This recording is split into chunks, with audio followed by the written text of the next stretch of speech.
Beaucoup de personnes font croire qu'ils arrivent au Canada, ils réussissent extrêmement bien, ils gagnent des salaires exorbitants, etc. sans pour autant dire qu'ils touchent des aides sociales. Car oui, au Canada, tous les immigrants ont la possibilité de toucher des aides sociales. Je m'appelle Aménan, bienvenue sur l'éveil ivoirien. Moi, mon but, c'est de donner les avantages, les inconvénients de vivre au Canada, de parler des plans d'immigration comme parler des plans liés à la vie courante. Et aujourd'hui, je voulais absolument vous donner l'information concernant les aides sociales au Canada. Le but de cette vidéo n'est absolument pas de dénigrer les aides sociales, n'est absolument pas de dénigrer toute personne qui prennent des aides sociales ou encore moins d'inciter tout le monde à venir au Canada pour les aides sociales. Pas du tout, mais je veux juste donner l'information car il y a beaucoup de nouveaux arrivants qui n'ont pas la possibilité de savoir en fait que ça existe. Il y a des gens qui viennent de pays où ça n'existe pas, il y a des personnes qui se retrouvent même dans des situations extrêmement difficiles au Canada sans pour autant savoir qu'ils ont la possibilité de se faire aider même s'ils n'ont pas la résidence permanente ou la nationalité canadienne. Tous les immigrants au Canada ont la possibilité d'avoir des aides sociales, par contre il y a deux catégories bien distinctes. La première, c'est celle des résidents permanents et des réfugiés qui ont la possibilité dès leur premier jour d'avoir des aides sociales. Et la deuxième catégorie, c'est tous les autres visas, donc visa de travail, visa étudiant, etc., qui ont la possibilité également d'avoir des aides, mais sous conditions. Donc je vous invite à regarder cette vidéo jusqu'au bout pour comprendre la condition majeure pour tous les autres types de visa. Concernant les réfugiés, la plupart du temps, ils sont accompagnés à 100% par le gouvernement. Donc on les aide à avoir un logement, on les aide à avoir à manger, on les aide à trouver du travail. C'est vraiment une offre 360 pour eux, car bien évidemment, certains sont dans des situations de précarité, dans des conditions extrêmement difficiles. Et puis n'oublions pas qu'il y a beaucoup de réfugiés. Dès l'aéroport, ils demandent ce statut d'asile afin de pouvoir, être dans le système, dépendre du système du Canada, etc. Donc l'avantage, c'est que le gouvernement t'aide à 100% et petit à petit, tu as la possibilité aussi de prendre ton indépendance, car pour ceux qui ne le savent pas, au Canada, le statut de réfugié, même si vous n'avez pas encore eu l'acceptation de votre demande de réfugié tout simplement, vous êtes considéré comme un résident permanent. C'est-à-dire qu'il n'y a pas de date de fin, entre guillemets, de votre visa. Parce que pendant que vous êtes dans l'attente de cette demande, vous êtes considéré comme étant un demandeur d'asile. Et une fois que vous avez le juge a validé votre demande, vous êtes considéré comme étant un réfugiés. Donc pendant la procédure de demandeur d'asile et l'acceptation en statut de réfugié, vous avez la possibilité d'être sponsorisé par le gouvernement. Au début, les aides sont vraiment 360, on vous aide à faire tout, etc. Et puis petit à petit, on vous accompagne à l'indépendance et vous avez la possibilité de pouvoir rester par exemple dans les hébergements liés aux demandeurs d'asile ou aux réfugiés, tout en ayant un travail, avoir un salaire, ainsi de suite. Concernant les résidents permanents, l'avantage c'est que vous avez la possibilité de venir au Canada avec vos moyens sans pour autant dire au gouvernement que vous êtes dans une situation de précarité, mais néanmoins vous êtes quand même éligible aux aides. Par exemple, si vous venez avec des enfants, vous avez la possibilité d'avoir la pension pour les enfants tous les mois, que ce soit au fédéral et au provincial. N'oubliez pas que le Canada, c'est exactement comme les États-Unis, c'est-à-dire chaque province a un système propre à elle-même. Donc il y a certaines provinces qui sont connues pour beaucoup plus aider les personnes que d'autres provinces, comme par exemple la province qui est du Québec. C'est une province dans laquelle on paye énormément plus d'impôts, mais c'est aussi une province qui accentue vraiment beaucoup plus les aides liées aux personnes. Donc par exemple, il est très fréquent que des personnes vivant au Québec ont des aides familiales beaucoup plus importantes que des personnes vivant par exemple au Nouveau-Brunswick ou dans d'autres provinces. Vous, si jamais vous souhaitez être aidé par le gouvernement, vous souhaitez bénéficier des aides sociales, il va falloir penser de cette façon. Vous devez faire des recherches déjà par rapport au fédéral, donc savoir qu'est-ce qui est disponible à l'échelle du Canada. Et ensuite, vous allez devoir faire des recherches au niveau du provincial. Donc, qu'est-ce que ma province peut m'accorder comme aide supplémentaire. C'est vraiment comme ça que ça fonctionne au Canada. Il est temps maintenant de parler de tous les autres immigrants. Donc si vous n'avez ni la résidence permanente ni le statut de demandeur d'asile, vous avez la possibilité de pouvoir avoir des aides sociales, mais il y a une seule règle, ou plutôt il y a deux règles qu'il faut suivre. Donc la première, c'est la règle des 18 mois. À partir du moment que vous faites 18 mois et 1 jour sur le sol canadien, vous avez la possibilité d'avoir des aides sociales. Et c'est exactement le même principe. C'est des aides sociales au fédéral et des aides sociales au provincial. Vous êtes éligible à toutes les aides sociales possibles et inimaginables, comme un résident permanent, comme un réfugié, comme un Canadien, etc. La deuxième règle, c'est qu'il faut que pendant ces 18 mois, votre statut au Canada soit licite. C'est-à-dire que le visa étudiant ou le visa de travail, il faut qu'il soit valide pendant les 18 mois, bien évidemment. C'est-à-dire que si pendant 6 mois vous êtes resté au Canada illégalement, bien évidemment que vous n'allez pas être éligible à avoir des aides, parce que ça, ils le vérifient. Maintenant, je vais vous donner quelques exemples d'aides sociales, et n'oubliez pas que le but de cette vidéo, c'est vraiment à titre informatif.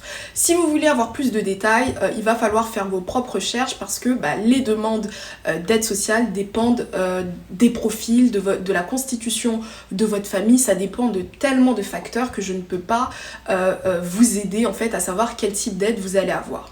Donc la première aide qui est vraiment la plus commune, il y a certaines personnes qui ne considèrent pas ça comme une aide, mais moi je le considère, c'est vraiment tout ce qui est lié au retour d'impôt. C'est-à-dire qu'à partir du moment que vous travaillez 1 an au Canada, peu importe votre statut et peu importe le type de contrat de travail que vous avez le droit d'avoir un retour d'impôt. Le retour d'impôt se calcule entre le mois de février, donc fin février et fin avril. Donc vous déposez vos feuilles d'impôt qui ont été préalablement remplies soit par un cabinet de comptable ou soit par vous-même directement. Vous les donnez, on va dire, au gouvernement du Canada, et ensuite au bout de quelques semaines vous avez soit un retour qui est positif ou soit au contraire vous devez de l'argent.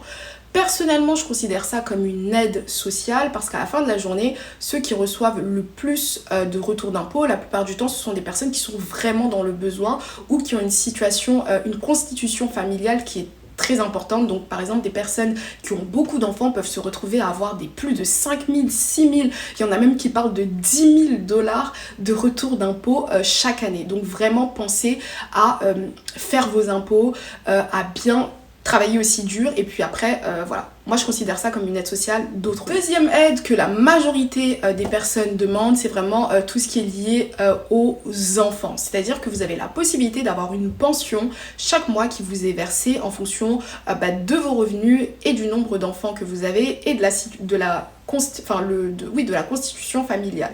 Donc par exemple, si vous êtes 2 adultes, vous avez un seul enfant et que vous gagnez extrêmement bien votre vie, bien évidemment que le gouvernement va vous donner beaucoup moins d'argent qu'une personne seule avec un enfant et ayant un salaire minimum. Donc ça, vraiment, c'est l'aide sociale que la majorité des gens demandent, et c'est une aide sociale qui est extrêmement avantageuse au Canada comparée même à la France. Donc il y a beaucoup de gens qui vont vous dire oui, en Amérique il n'y a pas d'aide, etc. C'est absolument faux en fait. En réalité, vous avez la possibilité d'avoir une très belle somme à la fin du mois qui vous permet tout simplement de mettre, comme on dit, du beurre dans vos épinards, bien vous occuper de vos enfants. Et l'avantage, c'est que même si vous travaillez beaucoup, que vous faites beaucoup d'heures, je vous invite, si vous avez des enfants, de quand même demander cette aide, parce que c'est vraiment proportionnel. Donc même si c'est 50 $ que le gouvernement tous les mois va vous donner, ce sera toujours 50 $ que vous n'alliez pas avoir si vous n'aviez pas demandé cette aide là. Mais vraiment, il y a des personnes, moi j'ai déjà entendu des montants, des personnes qui gagnent plus de 1000, 2000 $ par mois parce qu'ils ont 2-3 enfants, et donc voilà, ça c'est vraiment quelque chose à savoir. Troisième aide la plus connue, c'est vraiment tout ce qui est lié au food bank, c'est-à-dire que dans les villes au Canada, dans la majorité des villes, vous avez des food banks. Donc c'est un peu comme les restos du cœur en France, et vous avez la possibilité de pouvoir pouvoir aller récupérer de la nourriture chaque mois. En fonction de votre constitution familiale, toujours, vous allez avoir plus ou moins de nourriture. Et puis l'avantage ici, c'est que la majorité des villes ne vous demandent même pas d'avoir un statut en fait pour pouvoir bénéficier de cette aide. Après, je sais qu'il y a dans certains endroits, notamment en Ontario, maintenant il y a certains food banks qui refusent de donner de la nourriture aux étudiants car il manque cruellement de denrées alimentaires et ils ont décidé de faire le choix de couper cette aide là aux étudiants. Mais sinon, dans la majorité des endroits, renseignez-vous si vraiment vous avez des problèmes, vous avez du mal à manger parce que c'est difficile pour tout le monde, vous avez du mal à manger, vous ne savez pas comment faire pour pouvoir assurer le repas de vos enfants. Pensez au food bank. C'est pas facile de demander de la nourriture, mais c'est une aide qui existe et si ça existe, c'est qu'il y a des personnes qui en ont besoin, donc n'hésitez pas. Quatrième catégorie, moi je mets ça dans la catégorie autre, car il y a vraiment autant d'aides que de situations personnelles, individuelles. Tout simplement, c'est-à-dire qu'il faut faire vos recherches, il faut aller sur les sites des gouvernements provinciaux, le site du gouvernement du Canada au fédéral pour pouvoir faire vos recherches parce qu'il y en a tellement. Par exemple, les aides liées au logement, les aides liées au retour de TVA, donc vous avez même la possibilité d'avoir un retour lorsque vous faites vos achats et que le gouvernement considère que vous êtes dans une situation qui est un peu trop critique de payer autant d'impôts, pardon. Vous avez aussi les aides liées à la taxe carbone, si vous êtes dans une province où la taxe carbone est redistribuée aux habitants, vous allez aussi bénéficier de ça tous les mois. Il y a énormément d'aides, mais il faut vraiment faire vos recherches parce que c'est chaque personne qui sait en fait quelle est sa situation familiale, quelle est sa situation de difficulté et qui a l'opportunité justement de faire ses demandes. Je voulais conclure cette vidéo en disant que moi personnellement je n'encourage personne à demander des aides sociales lorsqu'elle n'en a pas besoin. D'ailleurs je lutte contre ça. S'il vous plaît les nouveaux arrivants, ne prenez pas des aides sociales dont vous n'avez absolument pas besoin. Déjà, il y a tout qui est tracé, donc même dans 10 ans, le gouvernement peut vous envoyer une notice pour que vous puissiez rembourser tout ce que vous avez reçu. Ensuite, n'oubliez pas aussi que plus il y aura des personnes qui vont demander des aides sociales pour rien et moins il y en aura pour ceux qui en ont réellement besoin. Par exemple, le food bank, si vous n'avez pas besoin de prendre de la nourriture parce que vous vous en sortez bien tous les mois et tout, s'il vous plaît, laissez ces denrées alimentaires-là pour les nécessiteux. Pareil pour les aides liées aux enfants, etc. Ne mentez pas dans vos déclarations, ne faites pas croire que vous gagnez des salaires misérables pour pouvoir avoir une bonne pension à la fin du mois. Vraiment, soyons tous responsables. Moi, personnellement, ce que j'aime bien au Canada, c'est que c'est un système où si tu as envie de travailler, te donner à fond dans ta vie, tu peux y arriver.